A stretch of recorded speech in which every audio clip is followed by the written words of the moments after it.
أم كنتم شهداء إذ حضر يعقوب الموت إذ قال لبنيه ما تعبدون من بعدي قالوا نعبد إلهك وإله آبائك إبراهيم وإسماعيل وإسحاق إلها واحدا ونحن له مسلمون. Nah, pada dasarnya kita boleh lanjut, tapi asalnya kita ulang lagi. Qalu na'budu ilahaka wa ilaha abaika Ibrahim wa Ismail wa Ishaq ilahan wahidan wa nahnu lahu muslimun. Baik, teman-teman, perhatikan, kita ulang dari lafal am kuntum syuhada. Kita akan uraikan tajwidnya satu-satu. Lafal am kuntum, ya, di sini mim mati bertemu dengan huruf kaf dinamakan dengan idhar syafawi, dibaca dengan jelas suara mimnya. Beberapa mungkin kami akan lewati ya teman-teman. Kita akan bahas poin pentingnya saja, yaitu berupa hukum tajwid yang ada agar tidak terjadi kesalahan dalam membacanya. Kemudian lafal kuntum. Nah, tahan dulu pada lafal kuntum, tidak hanya sekedar am kuntum gitu ya. Tapi ditahan di sini dengan menyamarkan suara suara nun kepada huruf ta. Nah, di sini terdapat bacaan ikhfa hakiki namanya ya teman-teman ya. Ya, ikhfa hakiki. Dipanjangkan ya kuntumnya sepanjang 2 harakat. Kemudian lafal syuhada iz.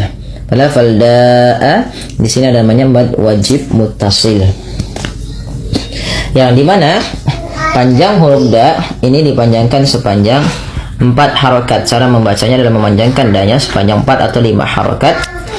Kenapa? Karena di sini adanya pertemuan antara mad tabi'i dengan hamzah pada satu kata, sehingga da-nya tidak cukup hanya syuhada aiz, tapi dia harus dipanjangkan 4 harokat. Kemudian hati-hati jangan menyeret pada lafal aiz ya. Bedakan antara a dan i.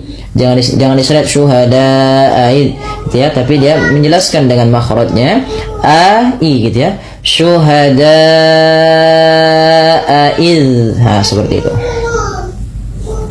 Kemudian hati-hati jangan sampai huruf zalnya terpantulkan.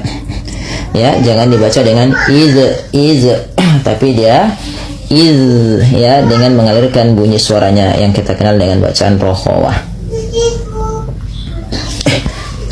Maaf, dengan sifat namanya rokhawah, itu zalnya mengalir bunyinya, iz, tidak putus dan tidak memantul. Kemudian ini kita lewati Ya'qub al-maut. Ini alif lamnya alif lam qamariyah dibaca dengan jelas. Iz lagi. Nah, ini sama dengan cara membaca yang awal. Qala mad tabi'i tidak kita bahas. Libanihi juga mad tabi'i. Nah, ini sudah sering ya. Kemudian ma ta'buduna sama-sama mad tabi'i lagi yang kami garis bawah ya teman-teman. Berarti dia harus dipanjangkan 2 harokat.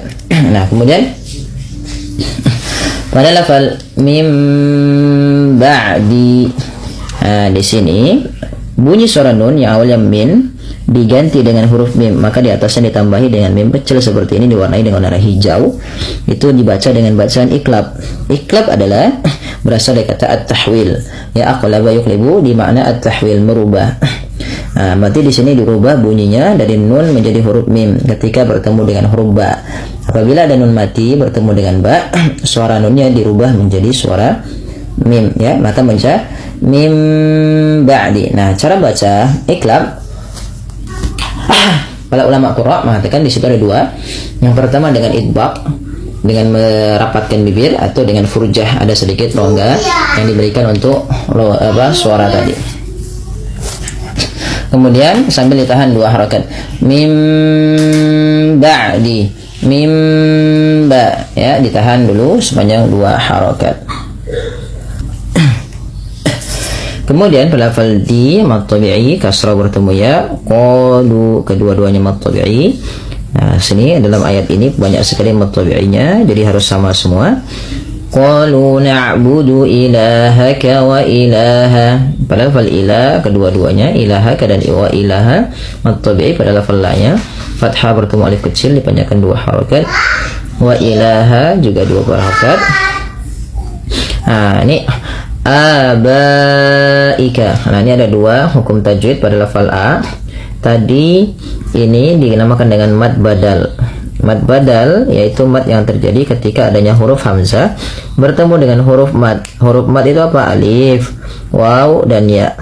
Nah, apabila ada huruf hamzah bertemu dengan huruf alif, waw, dan ya yang mati, maka dinamakan dengan mad badal. Cara membacanya memanjangkan a-nya sepanjang 2 harakat sebagaimana bacaan mad tabi'i. Kemudian pada lafal baika di sini dibaca dengan memanjangkan banyak sepanjang 4 atau 5 harakat karena ia kita kenal dengan mad wajib muttasil. Disebabkan karena adanya hamzah yang datang setelah huruf mad. Di sini huruf mad ba bertemu dengan huruf mad alif, datang setelahnya huruf hamzah, maka dipanjangkan banyak 4 atau 5 harakat. Kemudian pada lafal Ibrahim, ba-nya dipantulkan ya teman-teman. Di sini ba-nya dipantulkan karena ia ada bacaan qalqalah. Ro dan hi sama mad tabi'i, ro kecil, ro kecil. Ro bertemu dengan alif kecil, hi ada ya kecil. Wa Ismaila wa Ishaqa sama Ismaila. Wa Ishaqa sama yaitu ma'i ha, ketiga-tiganya mad tabi'i. Ilahan wahidan wa nahnu lahu muslimun. Kemudian pada lafal hawa. Nah, ini yang harus kita bahas. Ini kita kenal dengan idgham bi gunnah. Aduh, ini salah lagi dalam pengeditannya ya. Ini bukan idgham bil gunnah, tapi idgham bila gunnah. Nah, di mana cara membacanya yaitu dengan menahan bunyi memasukkan tanwin kepada huruf ba dan ditahan. Nah, ini kita kenal dengan idgham bi gunnah. Awalnya ilahan, ketemu waw menjadi ilahau. Langkah pertama seperti itu, yang kedua ditahan bunyi wawnya. Ilahau wa, idgham itu masuk bi gunnah dengan penahanan. Maka di sini ditahan dulu 2 harakat. Kemudian sama lafal wahidaw wa sama ditahan juga dawunya 2 harakat karena ia baca idgham bi gunnah. Kemudian baru wanah, alirkan nafas pada lafal ha yang sukun. Nah, kecil terutama jangan dibaca wanahnu, tapi dia wanahnu. Wanahnu lahu, hu mad silah qasirah, adanya ha dhamir ditandai dengan waw kecil setelahnya. Muslimun. Nah, di sini ada bacaan mad arid bisukun. Yang dimana mu-nya dipanjangkan sepanjang 2 harokat atau 4 atau 6, tapi kita ngambil yang 4 saja. Baik, kita coba ulang ayatnya dari ayat pertamanya sampai akhir. Baik, kita baca. Am kuntum syuhada'a idh hadara Ya'qub al-maut idh qala li banihi. Berhenti di sini, ulang lagi. إذ قال لبنيه ما تعبدون من بعدي قالوا نعبد إلهك.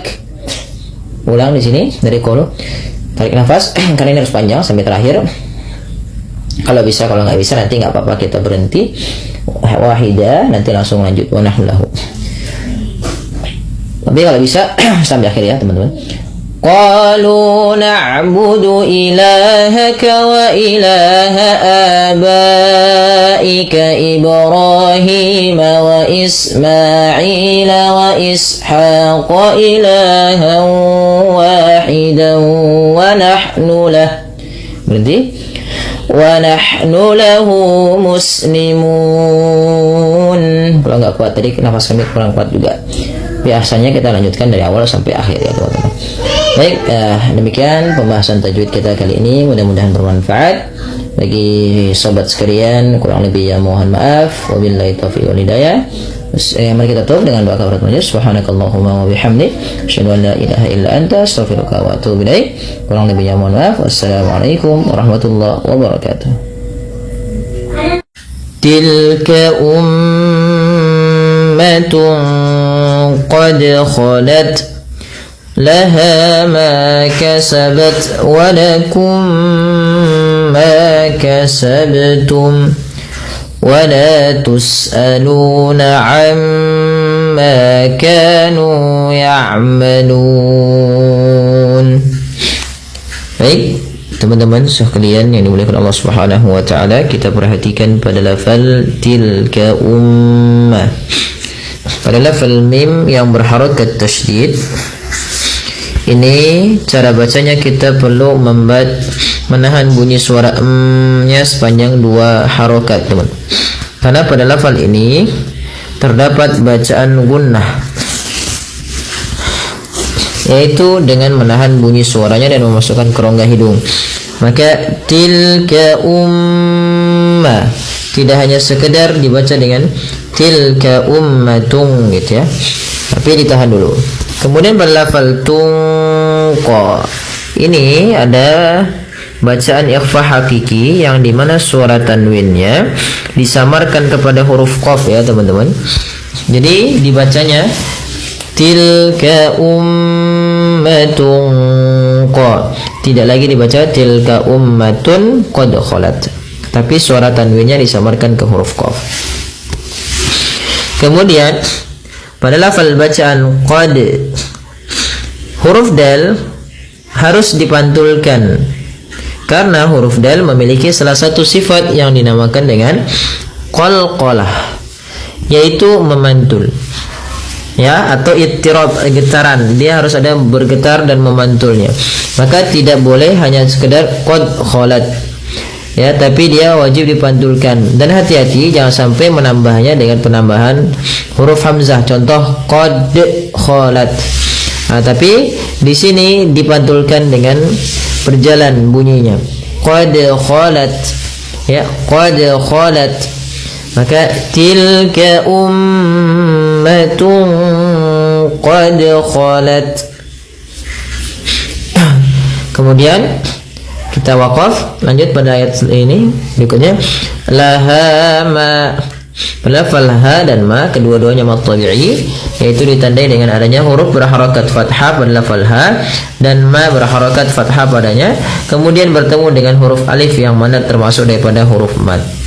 Mad tabi'i, hati-hati jangan terlalu panjang dalam pembacaannya, jangan laha ma kepanjangan, cukup 2 harokat saja.